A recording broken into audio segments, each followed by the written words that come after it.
지금까지 드라마 판사 이한영은 법과 정의를 이용해 거대한 권력을 무너뜨리려는 한 판사의 위험한 줄타기를 그리고 있습니다.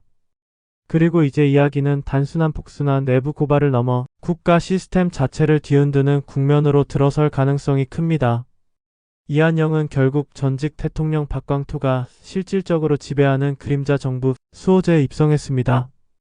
검찰, 경찰, 국정원, 국방부의 특활비가 한 욕조에 쏟아지고 그 돈을 앞에 두고 애국합시다라는 말이 아무렇지 않게 오가는 공간. 이 장면은 앞으로 전개될 모든 사건의 출발점이 될 가능성이 큽니다. 이후 이렇게 전개될 것입니다. 이한영은 수호제에 들어간 순간부터 단순한 내부 고발자가 아니라 언제든 제거될 수 있는 증인이 됩니다. 강신지는 겉으로는 이한영을 신뢰하는 척하지만 실제로는 이한영을 시험하고 흔들고 고립시키기 시작합니다. 수호제 내부에서는 새로운 규칙이 작동하고 있습니다. 여기서 살아남는 사람은 충성심이 아니라 어디까지 더러워질 수 있느냐로 판단받습니다. 이한영은 일부러 사소한 불법과 타협하는 척하며 조금씩 그들의 신뢰를 쌓아가는 선택을 하게 됩니다. 하지만 그 과정에서 이한영은 충격적인 사실 하나를 알게 될 가능성이 큽니다. 박광토는 단순한 상징이 아니라 여전히 재판 결과와 인사, 그리고 죽음까지 조율하는 실질적인 권력자라는 점입니다. 그리고 과거 이한영의 아버지가 당했던 재개발 폭력 사건 역시 우연이 아니라 이 시스템의 일부였다는 정황이 드러나기 시작합니다. 이 시점부터 이한영의 목표는 바뀌게 됩니다. 개인을 무너뜨리는 복수가 아니라 판결로는 결코 처벌할 수 없는 구조 자체를 무너뜨리는 방향으로 말입니다. 한편 검찰 쪽에서도 균열이 생깁니다. 김진아는 이상대 사건을 파고들던 중 강신진과 이한영 사이의 연결고리를 거의 확신하게 됩니다. 그리고 김진아는 선택의 기로에 서게 됩니다. 이 사실을 보고의 권력의 일부가 될 것인지 아니면 모든 것을 잃을 각오로 진실을 밝힐 것인지 말입니다. 이때 김진아의 이야기가 본격적으로 겹쳐집니다.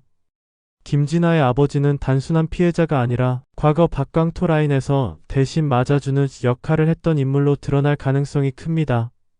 장태식은 그 사실을 숨기기 위해 병실까지 조작했고 김진아를 돈으로 입막음하려 했습니다. 그러나 김진아는 이미 판사 이한영과 같은 방향을 바라보고 있습니다. 이후 이렇게 전개될 가능성이 큽니다. 김진아는 검사로서가 아니라 딸로서 아버지의 사건을 다시 파기하기 시작합니다. 그리고 그 과정에서 과거 재판거래 문서, 병역비리 장부, 특활비 흐름이 하나의 선으로 이어지게 됩니다. 이 모든 고리는 결국 수호제로 향하고 있습니다.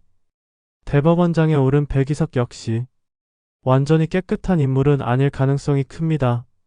겉으로는 이한영의 백이 되어주는 것처럼 보이지만 실제로는 이 혼란 속에서 자신이 어디까지 살아남을 수 있는지를 계산하고 있습니다. 백이석의 미묘한 표정과 차가운 태도는 언젠가 이한영과 정면으로 충돌할 수 있음을 암시하고 있습니다. 클라이맥스로 갈수록 강신지는 이한영이 위험하다는 사실을 감지하게 됩니다. 그리고 그가 선택하는 방식은 늘 그래왔듯 하나입니다. 법이 아닌 사고로 사람을 제거하는 것입니다.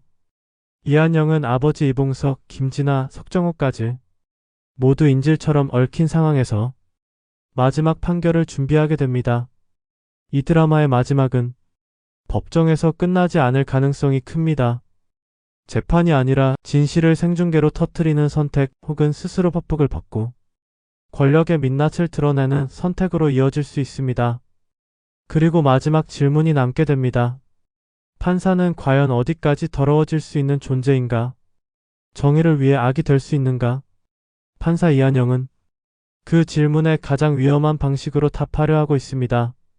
지금까지 작가의 다음수였습니다.